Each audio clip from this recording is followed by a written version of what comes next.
vamos dar continuidade à nossa última aula de História Geral. Vamos falar sobre o início da crise do feudalismo.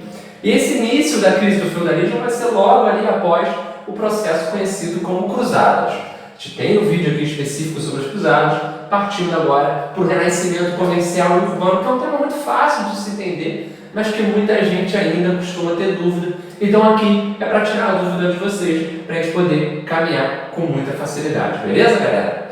Gente, o processo de crise do feudalismo não é da noite para o dia. Tudo na história acaba sendo processual. Esse processo de crise do feudalismo, ele vai se iniciar a partir de uma modificação daquela estrutura agrária ruralizada que o feudalismo apresentou até então. Ou seja, a gente começa a caminhar para um outro estilo. Se durante o feudalismo o comércio ele foi esvaziado, muito fraco, quase inexistente, durante o processo de crise do feudalismo, o comércio começa a ganhar um outro corpo, uma forma um pouco mais forte novamente. Ou seja, ele ressurge. E com o ressurgimento do comércio, há também, claro, o ressurgimento dos centros urbanos. Quando cada vez mais as pessoas se preocupam em produzir coisas para vender, ou então comprar coisas para revender, ou então pegar coisas de diferentes locais e transportar para a venda, tudo isso vai acabar tirando o tempo dessas pessoas. O tempo que as pessoas utilizavam para a subsistência vai ser agora cada vez mais utilizado para o comércio. Então, cada vez mais que as pessoas utilizavam o seu tempo para comercializar, elas se afastavam, geralmente, claro, obviamente, do caráter de autossuficiência. E tudo isso vai se ficar ainda mais marcante com o boom relacionado às moedas, com novos acordos, com o surgimento de novas cidades. Ou seja, o renascimento comercial ele estimula o grande renascimento urbano. É a partir do comércio que as cidades voltam a aparecer com muita força. Sempre, galera, para renascer alguma coisa tem que ter existido, desaparecido por um pequeno período de tempo e voltado. O comércio durante o feudalismo ele nunca acabou, mas ele ficou muito enfraquecido, quase esmagado. Assim como as cidades. As cidades durante o feudalismo estavam ali abandonadas, muitas delas ainda herança daquele Império Romano. E aí a gente vai ver a partir desse momento o surgimento de feiras, porque há uma nova rota, nova velha rota. Por quê? Porque a partir do movimento cruzadista do início do século XI, do fim do século XI, e para o início do século XII, você vai lembrar do concílio de Clermont, com o Papa Urbano II, no ano 1095, a partir das cruzadas, a gente vai ter um processo de reestabelecimento de relações comerciais, de contato com o Mediterrâneo, através de rotas do Mediterrâneo com a Ásia. Ou seja, essas rotas entre a Europa e a Ásia, através do Mediterrâneo, vão estar reinauguradas.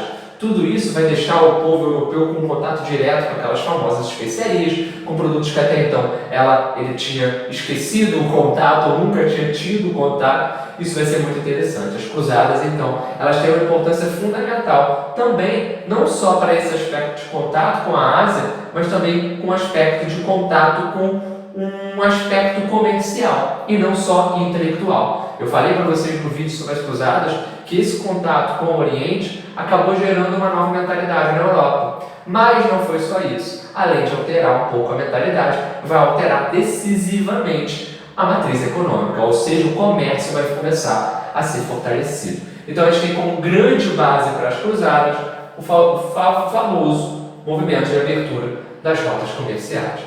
No Mediterrâneo, Gênova e Veneza ganhando muita força. Aí, quando esse processo começa a se estabelecer com muita força, e quando a gente fala em renascimento comercial e urbano, a gente está falando de um movimento que se inicia no século XI e vai até o século XIII. Quando a gente está em fins do século XIII, a gente já tem um comércio consolidado, a gente já tem cidades consolidadas dentro dessa estrutura da Baixa Idade Média, ou seja, esse períodozinho que vai do século X ao XV. Eu falei para vocês que primeiro a gente tem um restabelecimento de rotas com o Mediterrâneo, mas também a gente vai ter um restabelecimento e um fortalecimento de rotas na região do norte da Europa, principalmente a partir do Mar do Norte, do Mar Báltico. Tudo isso vai ser fundamental para o surgimento de feiras, que são linhas de comércio, pontos de comércio. Essas feiras vão abrir espaços para cidades e dentro das cidades a gente vai ver cada vez mais surgir centros bancários. Ou seja, muita gente vai se preocupar não somente em vender produtos, elas vão emprestar dinheiro. E esses banqueiros, ou seja, o início desse sistema bancário, esses pequenos banqueiros, vão ter que enfrentar, no final do vídeo eu vou falar para vocês, uma forte oposição. Uma forte oposição baseada numa política da Igreja Católica, que se chamava condenação da usura. Já vai falar sobre o que é isso, tá bom? Galera, o aumento populacional também é um fator para esse renascimento urbano e comercial. O aumento populacional ele vem de uma maior pacificação das relações feudo com feudo, a briga é menor, as invasões bárbaras tinham praticamente se extinguido. Durante o feudalismo, mais gente vai nascer, menos gente vai morrer com essas guerras. E aí vai ser importante também dentro do próprio feudo o camarada poder se deslocar. Quando começam a ocorrer tensões do próprio feudo, a galera vai procurar outros espaços, ou seja, a população crescente no feudo durante esse período vai acabar procurando outras opções. Uma coisa que vai acontecer muito em vários feudos é a perda de controle por parte de filhos de senhores feudais sobre as terras de seus pais. Por quê? As terras eram dos filhos mais velhos. É um direito chamado direito de primogenitura. Esse direito ele garantia somente os filhos primogênitos a terem ali as terras do pai. Então, o que acontecia com os filhos que nasceram depois? Eles tinham que procurar outros feudos, brigar com os próprios irmãos ou então ir para outros espaços. Muitos deles acabam indo para esse aparato urbano, saindo do feudo. Beleza? Saindo entre aspas, porque a gente vai ver, quando a gente for falar dos burgos, que a maioria dos burgos, a maioria dessas cidades estão surgindo num território que ainda é do feudo. E como é que a gente resolve isso? Tem uma parada aí para resolver. Galera, o aumento da produção. A partir do fim da Idade Média, a partir da baixa Idade Média, vão ser introduzidas com muita capacidade as novas técnicas, ou seja, essas novas técnicas introduzidas para o plantio vão ser fundamentais justamente para que a produção de alimentos fique maior, e essa produção vai estimular, claro, a sobra de excedentes. O próprio senhor feudal vai falar: opa, vende lá, vai, leva. A charrua, que é uma espécie de arado, é um arado de ferro levado por animais e preso ao peito dos animais, que tinha uma impermeabilidade maior, ou seja, ele conseguia entrar bem no solo e não se desgastava tanto por ser de ferro. O de madeira ele apodrecia com muita facilidade, porque a água com o tempo batia ali e fazia ele se estragar. E a gente tinha também a rotatividade com o pousio. O pousio é o descanso da terra. Você lembra disso? Eu falei num vídeo aqui sobre as características do feudalismo. Ou seja, você sempre mantinha uma parte da terra, já que a terra era a coisa mais importante, você sempre mantinha uma parte da terra descansando durante uma temporada para que depois ela pudesse ser reaproveitada. Além disso, já tínhamos sistemas de guindastes medievais, enfim, muita coisa está sendo colocada aqui em prática. Né? Então, essas novas técnicas sendo empregadas no plantio vão ser fundamentais para que, claro, esse excedente de produção possa ser vendido, né, nessas feiras que estão surgindo. E aí, entre as características centrais, vamos lá, as feiras vão ser um princípio do comércio. E essas feiras vão, aos poucos, evoluir para a formação dos burgos. Os burgos são cidades fortificadas que vivem do comércio. O camarada que está lá dentro vai formar uma nova classe social que vai ser muito poderosa nos séculos seguintes. Essa classe social é a burguesia. Então, dentro dos burgos, dessas cidades fortificadas, a gente vai ver surgir cada vez mais um comércio efetivo e o fortalecimento de uma classe social. Gente, fundamental, meus alunos queridos, olha só. Para que o burgo conseguisse independência em relação aos feudos, você lembra que eu falei? Muitos burgos estão surgindo em territórios de feudos. Então, para que as relações não pudessem extrapolar os limites e causarem guerras, batalhas entre os feudos e os burgos, que já aconteceram, ocorriam, mas para evitar isso, ocorriam os famosos movimentos comunais. Os movimentos comunais são movimentos que tentam libertar os burgos dos feudos. Gente, nem todo burgo surge dentro de feudo, mas a maioria deles vai estar surgindo dentro dos limites do feudo. Então, isso vai ser importante para a gente perceber como essas relações estão se dando. O senhor feudal está aos poucos perdendo poder. Porque nos movimentos comunais que querem a libertação dos burgos, a independência dos burgos, quem vai participar como um grande mediador e como um grande protetor dos burgos vai ser a figura do rei. O rei, que no início do feudalismo teve seu poder esvaziado, agora vai aparecer como um cara de destaque fazendo a negociação entre o senhor feudal e esses comerciantes. A gente vai ter as cartas de franquia sendo fundamentalmente a garantia que os burgos vão ter para sua liberdade jurídica e comercial. A partir dessas cartas de franquia, através desse pagamento de cartas de franquia aos senhores feudais, os burgos tinham liberdade. E aí o que acontecia? Muitas vezes, por conta da negociação do rei, ali por cima, nesse acordo entre feudo e burgo, o rei é que vai herdar grande parte dessa grana das cartas de franquia. Ou seja, a partir do momento do renascimento comercial urbano, o fortalecimento do rei, que nunca ficou escondido. Gente, o rei nunca desapareceu, ele sempre foi enfraquecido, onde no sistema descentralizado, onde o senhor feudal era grande poderoso. Né? Mas agora o rei começa a ganhar uma situação de um pouco de destaque maior. Isso vai colocando ele no outro sistema, ele está entrando num sistema um pouco diferenciado. O que são as ranças e as guildas? As ranças são associações de comerciantes que vão estabelecer espécies de monopólios e relações aduaneiras, ou seja, diminuições de impostos, diminuições de tarifas entre grandes regiões que fazem comércio. A principal rança que a gente vai ver é a famosa Liga Hanseática, que vai atuar no norte da Europa, no Mar do Norte, no Mar Báltico. A gente vai ter lá a Liga Hanseática, que vai ser muito importante, com muita força. Entre as rotas comerciais, a gente não pode esquecer da região de Flandres, na Bélgica, e na região de Champagne, na França. Ou muito importante, esses centros vão ser muito fortes e vão ser centros de ligação entre o Mar Mediterrâneo e o Mar do Norte. Mais tarde, a gente vai ver Portugal, ou seja, a Península Ibérica, de uma forma geral, ganhando uma força muito grande nesses contatos comerciais. Isso é muito interessante também. Ou seja, em vez de buscar o Mar do Norte por terra, eles vão buscar o Mar do Norte contornando o continente. Isso vai ser interessante porque ao longo do tempo a burguesia portuguesa vai cada vez mais se fortalecer e vai ser muito importante para Portugal ser pioneiro lá para frente do processo conhecido como expansão marítima. Beleza? Show de bola. As guildas, que também são chamadas de corporações de ofício. O que são as guildas? As guildas são associações de artesãos.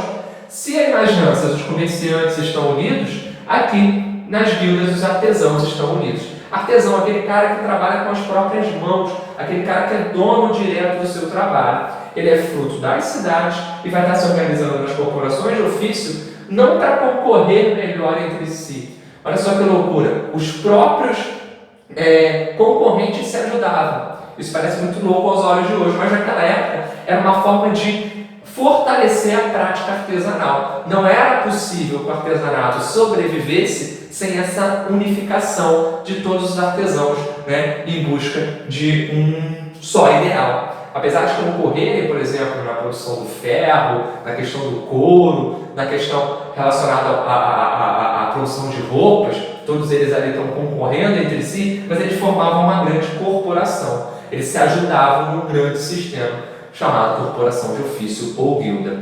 Dentro desse sistema das guildas, dentro do artesanato, existia uma grande divisão. Existia o mestre, né? o mestre de ofício, esse cara que era o dono do sistema de produção, né? E existia abaixo dele o jornaleiro, e abaixo do jornaleiro ainda existia o rapaz que estava aprendendo. Esse cara era o aprendiz. O jornaleiro trabalhava por jornada, então se era necessário uma ajuda ali para aquela produção, o jornaleiro era chamado, trabalhava por uma jornada de tempo e pronto. Já o aprendiz, ele era entregue pelo próprio pai, lá o pai ele deixava o garoto com o mestre ensinava para ele a profissão, ele estava ali por volta de 7, 8 anos, ele já estava envolvido na produção, ele ia aprendendo aos poucos uma profissão. Ele vai ser um profissional liberal, esse artesão é um profissional liberal, olha só que caráter é esse, né? E ele vai aprendendo aos poucos, em troca de moradia, em troca de trabalho, ele tem moradia, tem comida ali, enfim, ele vai ficando por ali. essas corporações de ofício. Então, os artesãos eles estão divididos entre o mestre, o jornaleiro, que muitas vezes consegue no futuro ser mestre também, e o aprendiz. O aprendiz tem que escalar tudo isso, ele tem que deixar de ser aprendiz, ele vai uma hora virar jornaleiro, e quem sabe ele vai ser dono da sua própria oficina, do seu próprio espaço de artesanato. Ele vai virar um mestre de oficina, né? Um senhor das oficinas. Beleza?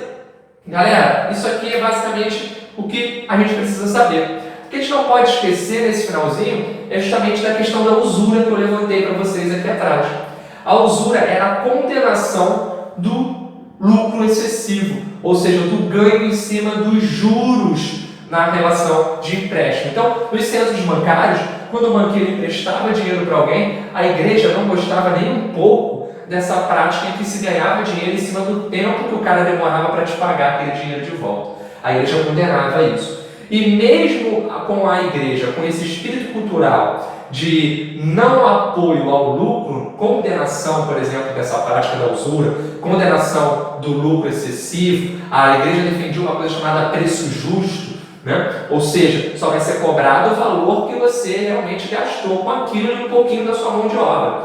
Isso, apesar de tudo isso, a gente já vai estar assistindo um processo que é conhecido como transição do feudalismo ao capitalismo. Apesar da Igreja Católica condenar grande parte desse acúmulo de riqueza, desse acúmulo de lucro, dessa prática da usura, a gente vai começar a ver, apesar disso tudo, um fortalecimento do que vai ser mais tarde algo chamado capitalismo. O capitalismo começa a se avançar, a gente vai entrar mais tarde no mercantilismo, capitalismo comercial e por aí vai. Ou seja, esse fator é fundamental porque ele é um marco na crise do feudalismo. Ele vai ser um marco também, claro, evidentemente, na história do mundo todo. Só aconteceu na Europa, né? Não aqui, a gente falando de Brasil, isso não tem relação direta com a gente, mas não se esqueça, relação ao Ocidente, tudo que ocorre na Europa tem relação com a gente também, pelo menos indiretamente, beleza? Essa marca aqui do renascimento comercial vai dar cara a um modo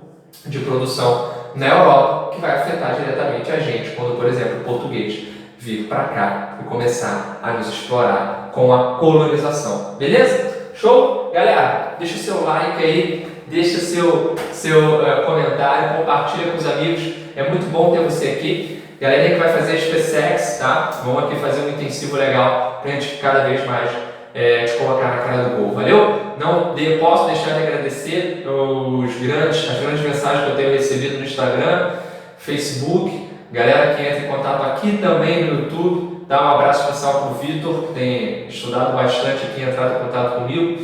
E galera que foi bem na ESA, galera que não foi tão bem na ESA, não desista, tem SpaceX pela frente.